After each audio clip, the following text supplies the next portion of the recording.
देखो मत, जल्दी से करो सब्सक्राइब।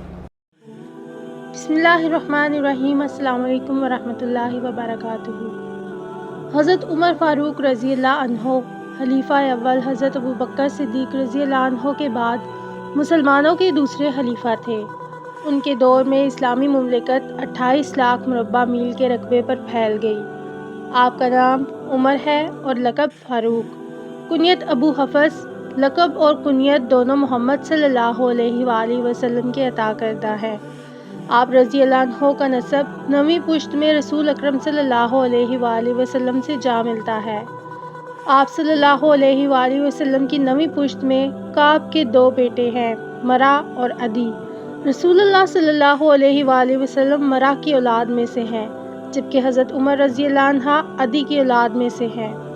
आप रज़ी अल्लाह अन्हो की मक्का में पैदाइश हुई और इन चंद लोगों में से थे जो लिख पढ़ सकते थे। जब हुज़ूर अकरम सल्लल्लाहु अलैहि वसल्लम ने लोगों को इस्लाम की दावत दी तो हज़रत उमर रज़ी अल्लाह अन्हो ने आप सल्लल्लाहु अलैहि वसल्लम की सख्त मुखालफत की। कुरैश हज़रत इब्राहीम के छोटे बेटे हज़रत इस्माइल की औलाद में से थे। शुरू में वो अपने बुज़ुर्गों के दीन पर कायम रहे, यानी उनकी गर्दन सच्चे खुदा के सिवा किसी के सामने नहीं झुकती थी। लेकिन रफ्ता रफ्ता वो सीधी राह से भटक गए। गुमराही का तूफ़ान ऐसा उमड़ा कि चाँद, सूरज, सितारे, पहाड़ और पत्थर पूजने लगे। लोगों के दिलों में से सच्चे खुदा का खौफ निकल गया। उन्होंने बड़ा गज़ब तो ये किया कि खाना काबा में 360 बुत ला कर रख दिए, जिन पर चढ़ावे चढ़ाते थे और मुरादें मांगी जाती थी। फिर भी कुछ लोग ऐसे थे जो हज़रत इब्राहीम के पुराने दीन पर कायम थे और बुत परस्ती को बुरा समझते थे। उन्हीं में हज़रत उमर रज़ी अल्लाह अन्हो के चचेरे भाई ज़ैद बिन नफ़ील भी थे। अगरचा ज़ैद की वजह से हज़रत उमर रज़ी अल्लाह अन्हो के कानों में बचपन से तौहीद की आवाज़ पड़नी शुरू हो गई थी, फिर भी वो बाप दादा के अकीदे पर मुद्दत तक जमे रहे। हज़रत उमर रज़ी अल्लाह अन्हो, जिनके नाम पर आज मुसलमानों को फ़ख्र है और जिनकी खुश ईमानी से आज 1300 बरस बाद भी काफरों के दिल में खौफ है, इस्लाम लाने से कबल मुसलमानों के मुकाबला और तकलीफ़ पहुँचाने में भी मुमताज़ थे। नबी अकरम सल्लल्लाहु अलैहि वसल्लम के कत्ल के दर पे रहते थे। एक रोज़ कुफ़ार ने मशवरा की कमेटी कायम की कि कोई है जो मोहम्मद सल्लल्लाहु अलैहि वसल्लम को नाउज़ बिल्ला कत्ल कर दे। उमर रज़ी अल्लाह अन्हो ने कहा, मैं करूँगा। लोगों ने कहा कि बेशक तुम कर सकते हो। उमर रज़ी अल्लाह अन्हा तलवार लटकाए हुए उठे और चल दिए। इसी फिक्र में जा रहे थे कि एक साहब जिनका नाम हज़रत साद बिन अबी वक़ास है, उन्होंने पूछा कि उमर कहाँ जा रहे हो? कहने लगे कि मोहम्मद सल्लल्लाहु अलैहि वसल्लम के कत्ल की फ़िक्र में हूँ, नाउज़ बिल्लाह। साद ने कहा कि बनु हाशिम और बनु ज़हरा और बनु अब्दुल मुनाफ से कैसे मुतमईन होगे? वो तुमको बदले में कत्ल कर देंगे। इस जवाब पर पकड़े गए और कहने लगे कि मालूम होता है कि तू भी बेदीन यानी मुसलमान हो गया है, ला पहले तुझी को निपटा दूँ। ये कहकर तलवार सोंध ली और हज़रत साद रज़ी अल्लाह अन्हो ने भी ये कहकर हाँ मैं मुसलमान हो गया हूँ तलवार संभाल ली। दोनों तरफ से तलवार चलने को थी कि हज़रत साद ने कहा कि पहले अपने घर की तो खबर ले, तेरी बहन और बहनोई दोनों मुसलमान हो चुके हैं। ये सुनना था कि गुस्सा से भर गए और सीधे बहन के घर गए। वहाँ हज़रत हब्बाब दरवाजे बंद किए हुए उन दोनों मियाँ बीवी को कुरान शरीफ पढ़ा रहे थे।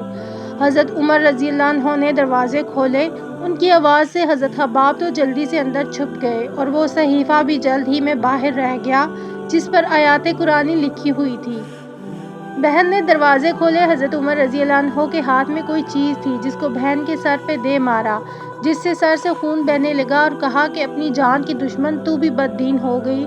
इसके बाद घर में आए और पूछा कि क्या कर रहे थे और ये आवाज़ किसकी थी। बहनोई ने कहा कि बातचीत कर रहे थे। कहने लगे क्या तुमने अपने दीन को छोड़कर दूसरा दीन इख्तियार कर लिया? बहनोई ने कहा कि अगर दूसरा दीन हक हो तब ये सुनना था कि उनकी दाढ़ी पकड़कर खींची और बेतहाशा टूट पड़े और ज़मीन पर गिराकर खूब मारा। बहन ने छुड़वाने की कोशिश की तो उनके मुंह पर एक ज़ोरदार तमाचा इस तरह मारा कि उनका खून निकल आया।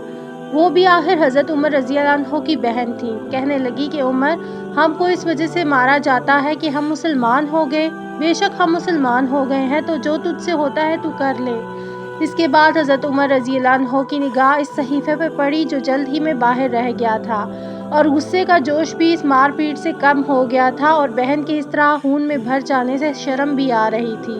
کہنے لگے کہ اچھا مجھے دکھاؤ یہ کیا ہے۔ بہن نے کہا کہ تو ناپاک ہے اور اس کو ناپاک ہاتھ نہیں لگا سکتے۔ ہر چند اصرار کیا مگر وہ بے وضو اور بے غسل کے دینے کو تیار نہ ہوئی۔ حضرت عمر رضی اللہ عنہ نے غسل کیا اور اس کو لے کر پڑھا۔ اس میں سورہ طٰہٰ لکھی ہوئی تھی۔ حضرت عمر رضی اللہ عنہ نے سورہ طٰہٰ کو پڑھنا شروع کیا اور کچھ ہی آیات پڑھنے کے بعد حالت ہی بدل گئی۔ کہنے لگے کہ اچھا مجھے بھی حضرت محمد صلی اللہ علیہ وآلہ وسلم کی خدمت میں لے چلو۔ یہ الفاظ سن کر حضرت حباب رضی اللہ عنہ اندر سے نکلے اور کہا کہ اے عمر رضی اللہ عنہ، تمہیں خوشخبری دیتا ہوں کہ کل جب حضور اقدس صلی اللہ علیہ وآلہ وسلم نے دعا مانگی تھی کہ یا اللہ حضرت عمر رضی اللہ عنہ اور ابو جہل میں جو تجھے زیادہ پسند ہو اس سے اسلام کو قوت عطا فرما، یہ دونوں قوت میں مشہور تھے۔ معلوم ہوتا ہے کہ حضور صلی اللہ علیہ وآلہ وسلم کی دعا تمہارے حق میں مقبول ہوئی۔ اس کے بعد حضور صلی اللہ علیہ وآلہ وسلم کی خدمت میں حاضر ہوئے اور جمعہ کی صبح کو مسلمان ہوئے۔ ان کا مسلمان ہونا تھا کہ کفار کے حوصلے پست ہونا شروع ہو گئے، مگر پھر بھی یہ نہایت مختصر جماعت تھی اور وہ سارا مکہ بلکہ سارا عرب، اس لیے وہ اور بھی پرجوش ہو گئے اور جلسے کر کے مشورہ کر کے ان حضرات کو ناپید کرنے کی کوشش ہونے لگی اور طرح طرح کی تدبیریں کی جاتی تھی۔ تاہم اتنا ضرور ہوا کہ مسلمان مکہ کی مسجد میں نماز پڑھنے لگے۔ حضرت عائشہ رضی اللہ عنہ فرماتی ہیں کہ حضرت عمر رضی اللہ عنہ سے شیطان ڈرتا ہے اور فرمایا کہ آسمان کے تمام فرشتے عمر رضی اللہ عنہ کی توقیر کرتے ہیں۔ رسول اللہ صلی اللہ علیہ وآلہ وسلم نے فرمایا کہ جب کبھی ان سے شیطان ملا ہے تو الٹے پاؤں بھاگ گیا۔ حضور اکرم صلی اللہ علیہ وآلہ وسلم نے یہ بھی فرمایا کہ جس نے حضرت عمر رضی اللہ عنہ سے بغض رکھا اس نے مجھ سے بغض رکھا، اور جس نے عمر سے محبت کی اس نے مجھ سے محبت کی۔ حضرت عمر کا قد لمبا اور رنگ سفیدی مائل سرخ تھا۔ آپ تمام آدمیوں میں اونچے معلوم ہوتے تھے۔ آپ کی والدہ حتمہ بن حشام بن مغیرہ ابو جہل کی بہن تھیں۔ ہجرت کے موقع پر کفار مکہ کے شر سے بچنے کے لیے سب نے خاموشی سے ہجرت کی، مگر آپ کی غیرت ایمانی نے چھپ کر ہجرت کرنا گوارا نہیں کیا۔ آپ نے تلوار ہاتھ میں لی، کعبہ کا طواف کیا اور کفار کے مجمع کو مخاطب کر کے کہا، تم میں سے اگر کوئی شخص یہ چاہتا ہو کہ اس کی بیوی بیوہ ہو جائے، اس کے بچے یتیم ہو جائیں تو وہ مکہ سے باہر آ کر میرا راستہ روک کر دیکھ لے۔ مگر کسی کافر کی ہمت نہ پڑی آپ کا راستہ روکنے کی۔ حضرت عمر ایک حاکم تھے۔ وہ ایک مرتبہ مسجد میں منبر رسول پر کھڑے خطبہ دے رہے تھے کہ ایک غریب شخص کھڑا ہو گیا اور کہا کہ اے عمر، ہم تیرا خطبہ اس وقت تک نہیں سنیں گے جب تک یہ نہ بتاؤ گے کہ یہ جو تم نے کپڑا پہنا ہوا ہے وہ زیادہ ہے، جبکہ بیت المال سے جو کپڑا ملا تھا وہ اس سے بہت کم تھا۔ تو عمر فاروق رضی اللہ عنہ نے کہا کہ مجمع میں میرا بیٹا عبداللہ موجود ہے۔ عبداللہ بن عمر کھڑے ہو گئے۔ عمر فاروق رضی اللہ عنہ نے کہا کہ بیٹا بتاؤ کہ تیرا باپ یہ کپڑا کہاں سے لایا ہے، ورنہ قسم ہے اس ذات کی جس کے قبضے میں میری جان ہے، میں قیامت تک اس منبر پر نہیں چڑھوں گا۔ حضرت عبداللہ بن عمر نے بتایا کہ بابا کو جو کپڑا ملا تھا وہ بہت ہی کم تھا، اس سے ان کا پورا کپڑا نہیں باندھ سکتا تھا، اور ان کے پاس جو پہننے کے لیے لباس تھا وہ بہت خستہ حال ہو چکا تھا، اس لیے میں نے اپنا کپڑا اپنے والد کو دے دیا ہے۔ حضرت عمر رضی اللہ عنہ کو ایک غلام فیروز نے آپ کو فجر کی نماز میں مسجد نبی میں خنجر سے حملہ کیا اور 3 جگہ وار کیے۔ آپ ان زخموں کی تاب نہ لا سکے اور دنیا فانی سے کوچ کر گئے۔